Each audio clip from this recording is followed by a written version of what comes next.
sean estrictos, ¿verdad? Yo solo le estoy jugando con algunos aspectos de otra literatura que a veces uno puede leer de otras partes del mundo, porque mucho de esto es ontología gringa, pero también los europeos, los hindúes, australianos, tienen mucho que decir también.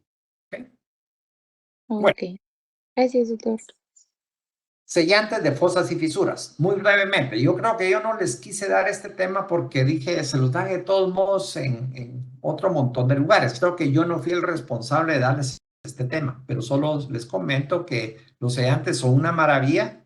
Yo me voy a limitar a decirles de que si yo tengo fisuras, debo de saber que los cepillos jamás, nunca llegan a esta parte. Si yo tengo fisuras pronunciadas, son lugares que el cepillo deja de ser efectivo para nada, ¿verdad? Es que tiene flúor la pasta, tiene muy poca, también lo pueden ver en la literatura, tiene muy poco efecto preventivo el flúor en ese lugar.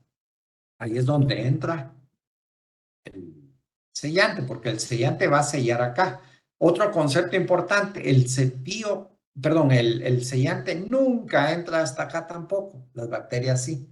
El sellante se queda pegado solo más o menos en este sector, pero eso es más que suficiente para las enormes cantidades de lesiones de caries que puede prevenir cuando ya están de tener. Ahorita les voy dando más datos. Entonces, el sellante tiene básicamente dos objetivos. Si ustedes recuerdan, una pieza recién eructada no está totalmente madura, tiene que remineralizar. Entonces es cuando es más susceptible a las lesiones de caries. Si yo voy a la epidemiología de las lesiones de caries dental, yo comienzo a darme cuenta que las fisuras de las molares, sobre todo, se llevan el 80% de las lesiones de caries. Entonces son, como quien dice, objetivos para ir a sellar, aunque no haya lesiones de caries. Entonces ahí entra el concepto de un sellante bajo la perspectiva preventiva. Pero como los pacientes llegan más tarde, ya nos llevan lesiones que a veces estamos hablando de IGDAS 1, 2 o 3, y para eso yo también necesito recordar cuál es el IGDAS 1, 2 y 3. Yo puedo poner el sellante sobre lesiones de caries. ¿Okay?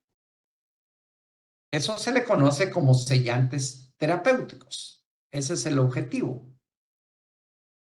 Y es una barrera entre el esmalte que está aquí abajo y el biofilm que se queda arriba.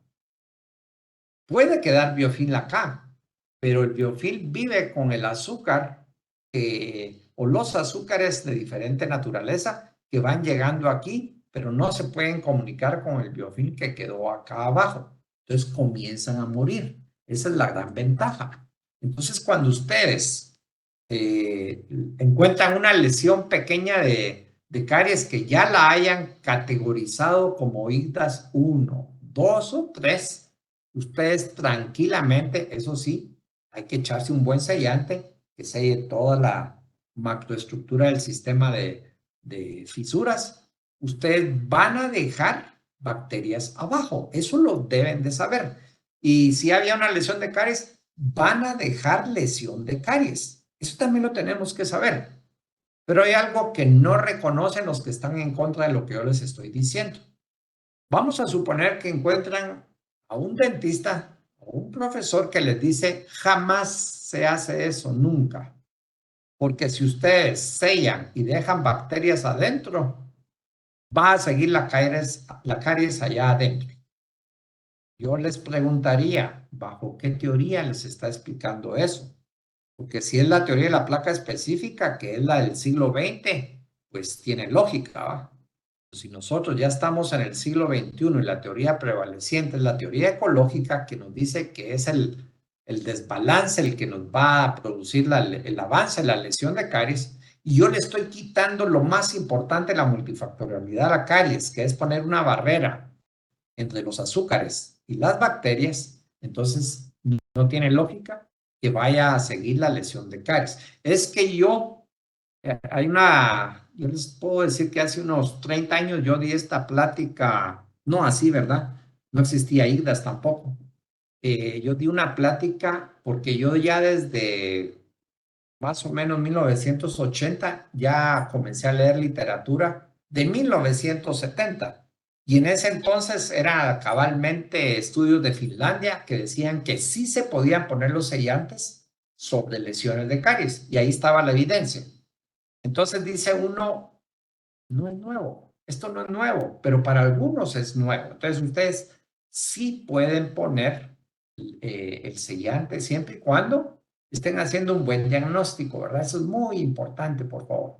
Entonces, no va a pasar nada si está bien hecho. Entonces, ¿qué sucede cuando ustedes les llega un paciente que hay un sellante y por ahí se metió la lesión de caries? Muy sencillo, se rompió en ese sector. Entonces, los sellantes hay que revisarlos.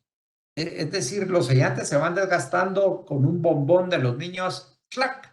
Rompen, o un chicharrón con los adultos, se pueden romper los sellantes, entonces hay que revisarlos, hay que reponerlos, eso es parte de lo que hay que hacer. Pero los sellantes, es como que ustedes se pongan a pensar en sus zapatos. ¿Son los mismos que usaron cuando iban a la primaria? No, se desgastan. Ya ni les quedan, por supuesto, ¿eh?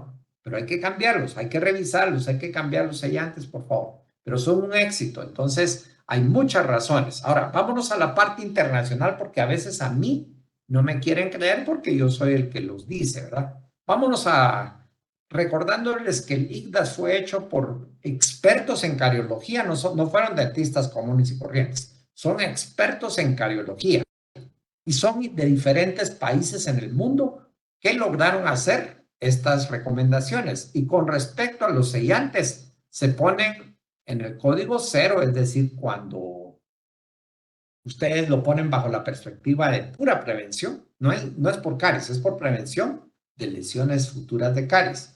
Pero en el código 1, 2, incluso el 3, cuando hay microcavidades, ustedes también lo pueden poner.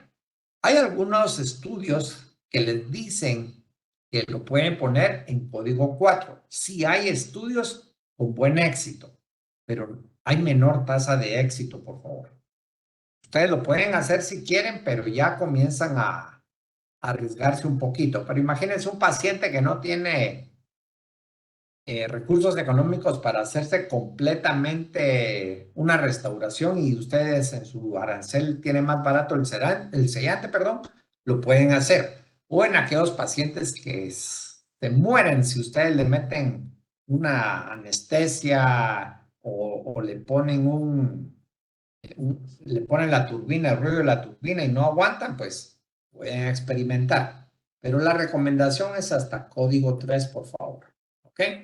Estos son códigos 4, parte de los estudios que les digo que existen aquí son sellantes, tal vez no se nota mucho en la fotografía, son sellantes transparentes para ir viendo si avanza o no avanza la lesión y lo que se ve es de que en general, si está bien sellado, la lesión no avanza. ¿Por qué? Teoría ecológica, esa es la verdadera razón. Ahora, vamos a entrar al caso de que ustedes tienen un código 4, es decir, ya está en C3, en dentina, esa lesión.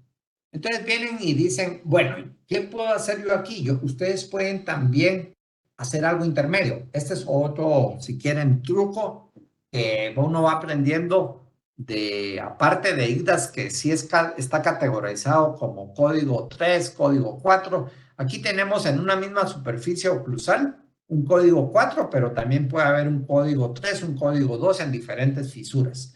Entonces, el hecho de que sea código 4, pero solo es en un pequeño sector, yo no voy a desarmar toda la pieza, ¿ya? Sabemos de que aquí está lleno de bacterias malas, patológicas. Entonces, lo que yo debo de pensar es, ¿qué es lo que me dicen los estudios? Que cuando yo coloco a propósito un sellante, hay una disminución significativa de microorganismos que yo puedo cultivar. ¿Por qué? Porque ya no tienen toda la multifactorialidad. Ustedes quebraron ese patrón. Entonces, eso es muy importante. Entonces, aquí es donde yo comienzo a llamarle la atención a ustedes de que detecten. Teóricamente, si a mí me dicen eso no se puede, es muy posible que esa mentalidad esté basada, aunque no lo sepa el colega, en la placa específica. Y viceversa. Ese colega está basándose en la teoría ecológica, ¿verdad? Entonces yo puedo poner sellantes terapéuticos con mucho éxito, ¿verdad? Y ahí hay mucha historia al respecto de esto, pero ya es, si quieren algo, yo esperaría, ya es algo normal en la facultad. Al principio me cayó penca, no se imaginan cuánto, ¿verdad? Pero yo me baso en la literatura que sea científicamente sana. Y bajo esa perspectiva es que voy escribiendo, porque hay mucha mentira en los estudios, ¿verdad? En general. Si yo me quiero basar en los estudios bacteriológicos, ¿qué pasa cuando yo pongo un sellante terapéutico? Solo cuando yo pongo el ácido fosfórico, si ustedes ya ven las normativas modernas, les dicen que deben de ponerlo básicamente unos 15, 20 segundos. Antes lo ponían un minuto, ¿ya? Entonces ya no. Porque es tan agresivo el ácido de que desmineraliza un montón, pero también mata un montón de bacterias. Entonces es como que ustedes ya están desinfectando un poco la fisura, ¿verdad? Y ¿se puede prevenir el progreso de una lesión? Sí, sí se puede, ¿verdad? Hay bastante evidencia. Fíjense que para hacer el capítulo de sellantes, posiblemente yo me tuve que leer unos 300, 400 artículos y uno se comienza a cansar porque le vuelven a decir lo mismo, lo mismo, lo mismo. Y eso mismo significa que sí se pueden poner sellantes sobre lesiones de caries. Entonces, si a mí me preguntan, ¿hay suficiente evidencia, doctor, de verdad? Hay un chingo de evidencia, es un montón de evidencia, por favor, para que estén tranquilos de que estos tiene que estar bien puesto, por supuesto. Esas bacterias ya no les llega el azúcar y comienzan a morir. Y aunque algunas no mueran, que se quedan ahí estáticas, no se activan. Entonces no pueden seguir produciendo ácido por una razón muy simple. El azúcar es la que les da el alimento para que puedan metabolizar y producir ácidos. Pero si no les llega el azúcar, no pueden producir acidificación. Por lo tanto, no hay progreso en la desmineralización. Todo lo contrario, los mecanismos de defensa comienzan a remineralizar. Mantengan su sellante adecuadamente bien. ¿Ok? Entonces, tenemos los casos combinados y voy a hablar de la ontología mínimamente invasiva. Vienen ustedes y dicen, pero aquí hay código 4. Y ustedes se van al ICDAS y dice, haga restauración. Sí, es cierto. Y de repente aquí también ustedes dicen, pero aquí la podría salvar. Bueno, si ustedes vienen y ven en esa superficie, ustedes pueden guiarse por lo que decía G.B. Black, extensión por prevención, y paran haciendo una enorme cavidad y hacia la profundidad. Todo lo que está en amarillo se perdió como tejido dentario, incluyendo esmalte y dentina. Y la pregunta es, ¿esa hubiera sido la mejor opción? ¿O qué hubiera pasado si yo solo llego a hacer microcavidades donde realmente había un código 4 y en el resto, encima, pongo un sellante? Obviamente es mejor que esto lo hagan con una resina, a veces puede ser fluida, pero si ya queda una cavidad, mejor hagan una resina con mayor cantidad inorgánica y encima de todo pintan su sellante. Entonces les va a quedar algo muy diferente a que si ustedes, aquí esto ya es un sellante, ¿verdad? Ya no se ven los tres, o uno, dos, tres puntitos que se hicieron de la cavidad. Y entonces eso es ontología mínimamente invasiva. Si han puesto, este es otro estudio en el que ponen en código 4.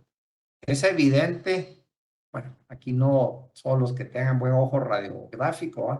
Hay lesiones de caries, ¿ya? Pero a los 2 años se vuelven a tomar radiografías y están básicamente igual, porque si hubieran las lesiones que se quedan o que se suponen que siguen debajo de un sellante porque dejaron bacterias, dejaron caries, esto ya se hubiera tragado hacia la pulpa, pero no pasa nada, ¿verdad? Entonces son estudios que lo pusieron a propósito en códigos 4 y tienen éxito. ¿Y cuál es el éxito? Que el sellante esté bien puesto, por favor. Que no hay una cavidad grande y ustedes no deben de poner en un código 5 porque entonces se les va, el sellante puede ser muy bueno, pero se va a desmoronar, perdón. Y entonces ustedes deben de también construir ese criterio. ¿Cuándo lo uso? ¿Cuándo no lo uso? Me dice IGDAS hasta código 3, pero hay literatura que me dice código 4. Si yo no voy a volver a ver a mi paciente, no se animen a hacer un código 4. Si ustedes de repente ven que no es muy grande ese código 4, se podrían animar, ¿ya? Entonces vayan jugando con los tiempos, vayan jugando con la literatura, porque la literatura es muy variable. Entonces lo que uno saca son más o menos normativas, pero ustedes son los que van a desarrollar ese criterio de qué hacer con sus pacientes. Finalmente, los antimicrobianos. Los antimicrobianos están en el protocolo Cambra. Se les dieron, la doctora Ligia Castañaza les dio la clase en segundo. Básicamente el antimicrobiano lo que trata de ir a hacer es disminuir la virulencia de esas bacterias y la cantidad. Este es un factor adicional. Tenemos pros y contras de los antimicrobianos. En primer lugar, lo que dicen las teorías modernas de caries y hablan lo que se llama no solo el concepto de biofilm dental, sino que hablan del microbioma oral. Y hoy en día sabemos desde el punto de vista microbiológico que no solo hay bacterias, por eso los antimicrobianos en ciertas ocasiones son insuficientes. Hay otro montón de hongos, virus, arqueas, y la característica es que ese microorganismo puede ser acidogénico. ¿Qué quiere decir eso? Que aunque no sea Streptococcus mutans, que es al que siempre le echan la culpa al pobre, ¿va? Claro, tiene mucha responsabilidad, sigue siendo importante, pero lo que sabemos hoy en día es de que hay otros microorganismos que son acidogénicos. Entonces, esa es la característica más importante, que sean acidogénicos o acidúricos, que significa que no solo el mutans es capaz de hacer esto, sino otro montón de microorganismos. Entonces, lo que han puesto es de que los antimicrobianos son buenos, pero no son perfectos. Es un arma más para esa balanza que ustedes vieron en explicación en Cambra la vez pasada. Entonces, si yo me voy al protocolo Cambra, aquí les puse la flechita, se prescriben una vez que ustedes clasifican a su paciente como paciente de riesgo, y ahí tienen que recordar quién es un paciente de riesgo. Ustedes deben de pensar en colocar un antibacterial. Acá está de nuevo, pero también hay conceptos como neutralización antes de irse a acostar. La neutralización, si ustedes lo comienzan a leer, significa que, sobre todo para pacientes en Guatemala de escasos recursos económicos, ustedes pueden recomendar antes de acostarse un enjuagatorio con bicarbonato de sodio. Agarra media cucharadita de bicarbonato en un poquito de agua, lo mezclan y lo que están haciendo es cambiar el pH, neutralizando un pH muy ácido que normalmente hay un paciente con alta actividad de caries y entonces le bajan la acidez y así se va a acostar. Entonces están colaborando. ¿Esto va a disminuir las lesiones de caries dental? No, pero va a contribuir a hacerlo. Y pueden poner ese antibacterial. Fíjense que aquí dice antibacterial. Quiere decir que hay varios enjuagues. Si ustedes se van al capítulo donde están los antimicrobianos, se van a dar cuenta que hay un montón. El más importante que menciona Cambra es la clorhexidina, al 0.2%, aunque creo que, no me crean si es no, es al 0.12 que lo pone Cambra. Estas son las guías de las primeras guías que la tomé acá. Pero esto se hace en pacientes de alto riesgo y extremo riesgo. No se hace si ustedes encuentran un riesgo moderado o bajo. Entonces, ¿qué es lo que hacen? Y miren, para explicarlo les puse un boxeador. La clorhexidina es como que ataca, pero se retira para agarrar fuerza otra vez. Hay varios fenómenos con las bacterias que hacen que si ustedes se emocionan con la clorhexidina, no va a funcionar. Por eso hay reglas y las reglas están descritas en Cambra. La regla dice que de un mes, imagínense que la semana pasada fue 1 de mayo, lunes. Ustedes deben de dar el 1 de mayo al 7 de mayo enjuagatorios de clorhexidina 1 o 2 veces al día. La mayoría de veces les dice solo en la noche antes de dormirse, ¿ya? Y entonces las otras 3 semanas, es decir, que este lunes ya no debe de estar usando la clorexidina hasta el 1 de junio. Entonces se pasa 1 semana al mes haciéndolo, 3 semanas no. Un boxeador ataca y se retira más tiempo que el que ataca. Y hay varias concepciones, puede ser por 6 meses, puede ser por un año, hay algunos que dicen que lo deben utilizar mientras se mantenga que ustedes detecten que sigue con riesgo de caries. Pero en general se dice o se recomienda por un año. Entonces, lo importante de la clorexidina es que se pone y se quita. Es que fíjense, doctor, que hay algunos artículos que dicen que la clorexidina no hace nada contra la caries dental. Sí, es porque si ustedes mantienen régimen de clorexidina todos los días por 3 meses, no funciona. Es cierto, no funciona. Recuérdense, atacan y se retiran. Esa es la característica de cómo dar clorexidina. ¿Ya? Los azúcares. ¿Alguna duda de los antimicrobianos? Perdón. Si se dan cuenta, es rápido lo que yo les estoy diciendo. Si no hay dudas, continúo. El azúcar es adictivo. ¿Ya? Aquí no están consumiendo cocaína, sino que es azúcar y es muy adictivo, tiene efectos en el cerebro. Yo quisiera el día de mañana aprovechar a darles una actualización de lo nuevo que aprendí acerca de los azúcares y si da tiempo, pues lo hacemos. Mañana les tengo que explicar, yo había escrito las características del trabajo que tienen que hacer sobre caries dentinaria. Les había pedido que se consiguieran 2 muelitas, por favor. Espero que ya las tengan para proceder, para ganarse otros puntos. Entonces, en algunos niños, pues los vuelve terroríficos el azúcar. Entonces, para eso, uno en primer lugar debe de saber lo que les voy a explicar mañana. Esto es solo para explicarles los edulcorantes artificiales o alternativos. En general, quiero que se quiten de la mente que sirven para hacer dieta. No es cierto. Tal vez mañana les puedo explicar un poco más si tienen duda por qué no funcionan, a pesar de que no tienen calorías. Ahora yo ya lo entendí después de estudiar un montón. Ya entendí que los puede hacer hasta engordar, aunque no tengan calorías, pero hay mecanismos por qué se explica esto. ¿Ok? Entonces tenemos varios edulcorantes. No voy a entrar a explicarles uno por uno, solo los usuales es el azúcar común y corriente, el jarabe alto en fructosa,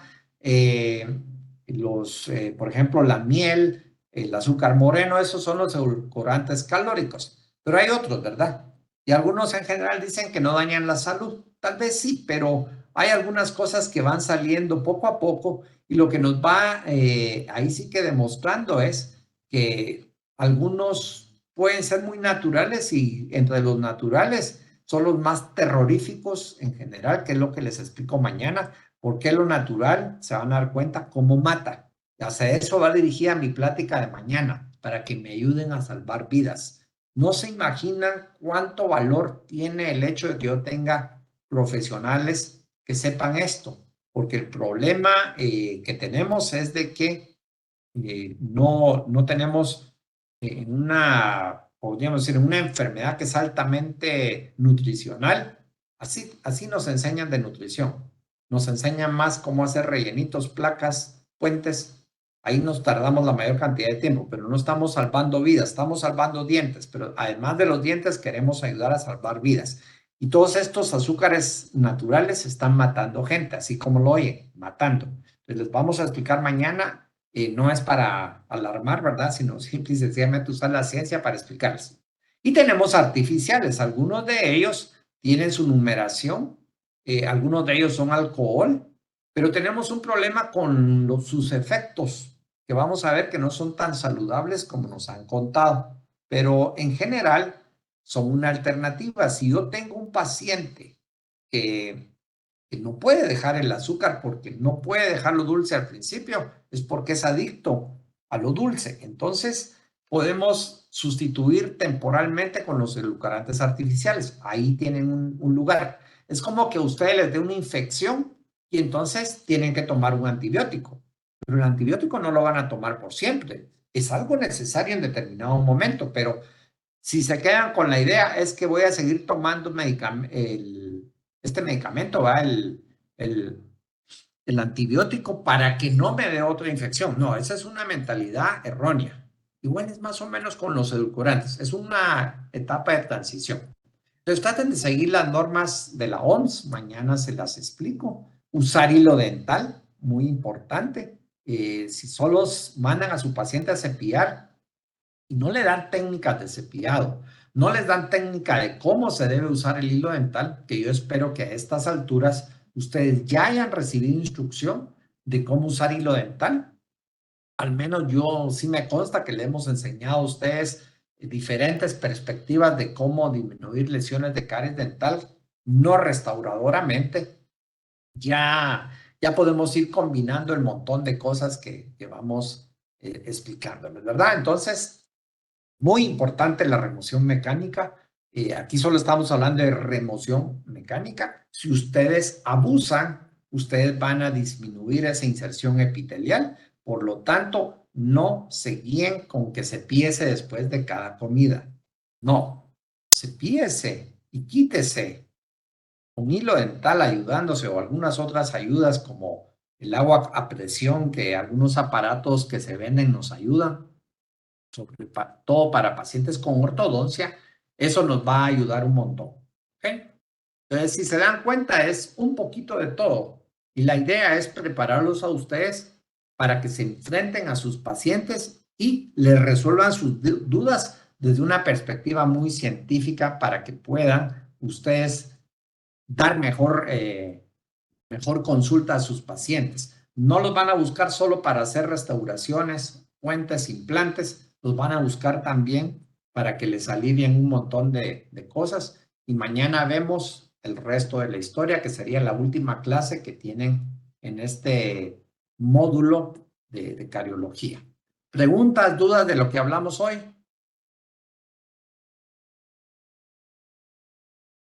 Doctor, disculpe, yo tengo duda todavía con lo de las cantidades, em, con lo de ppm. BPM, ok. Por ejemplo, un niño de 0 a 3 años, sí me quedó claro que si no tiene caries no es necesario una pasta fluorada porque tendría riesgo de que le diera fluorosis, pero si ya tiene caries, sí se puede usar la de 1100 porque 1100 ya tiene efecto terapéutico y desde los 6 años, pues ya es como si fueran un adulto, ¿verdad? Las medidas de un adulto, pero de ¿qué pasa con los niños de 4 y 5 años? Ellos todavía tienen riesgo de fluorosis, ¿verdad? Pero es mucho más mínimo y no tiene riesgo de fluorosis en los dientes sociales. ¿Se recuerdan qué eran los dientes sociales? Eran aquellos que con los que sonreímos. Vamos a ver, aquí estaba la niña. Ahí está sonriendo, pero nos está sacando toda la trompeta, ¿va? Pero en general, cuando uno sonríe, si tiene la mayoría de las sonrisas, solo enseñan la mayoría los dientes anterosuperiores y muy poquito los anteroinferiores. Hay algunos, por ejemplo, como Julia Roberts, que nos enseña hasta la tercera molar, pero esas son las excepciones. Entonces, yo me debo de ir si yo quiero saber un poquito más, me debo ir a las tablas para saber exactamente cuál es el periodo de mineralización. Y en el periodo de mineralización es cuando afecta el flúor a los ameloblastos. Recuérdense que en ese momento es que se están formando los dientes. Y la ventana de mineralización de estos 4 dientes aproximadamente está entre el año y medio y los 3 años. Entonces, si tu pregunta fue a los 5 años o 4 años, no te preocupes por estos dientes. Ya están formados. No les va a afectar.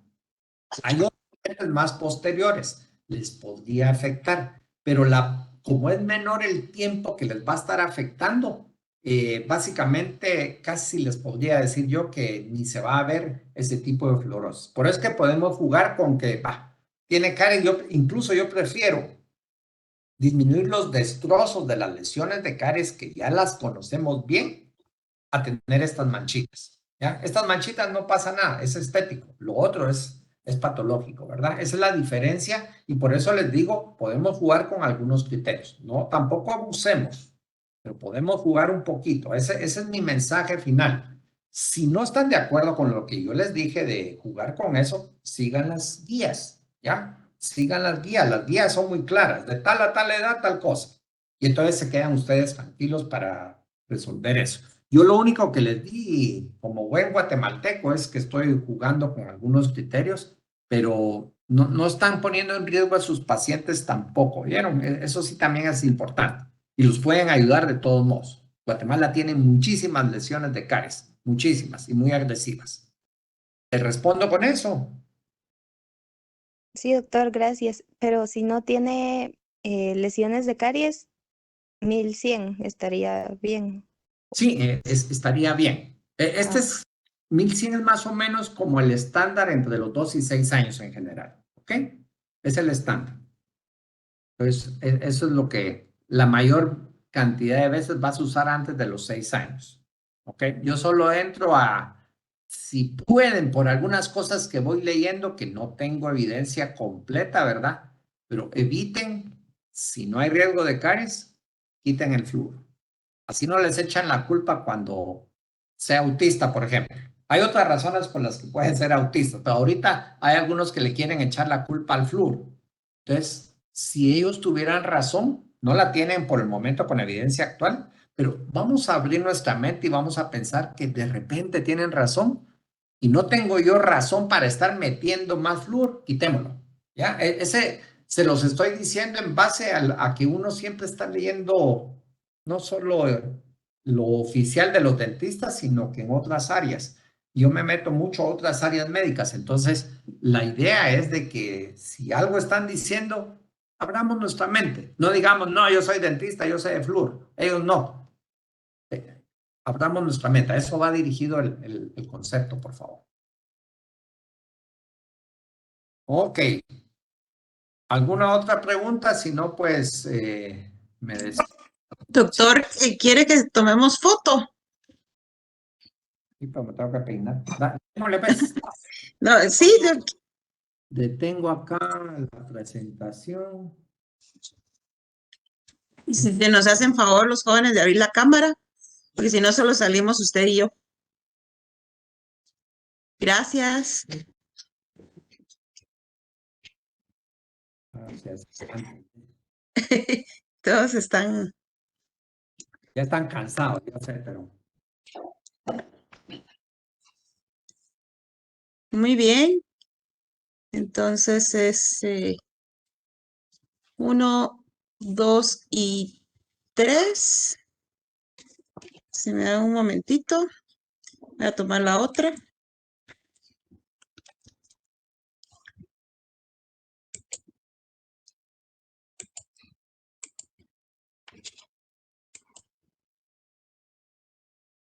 Y aquí tomo la segunda. Gracias.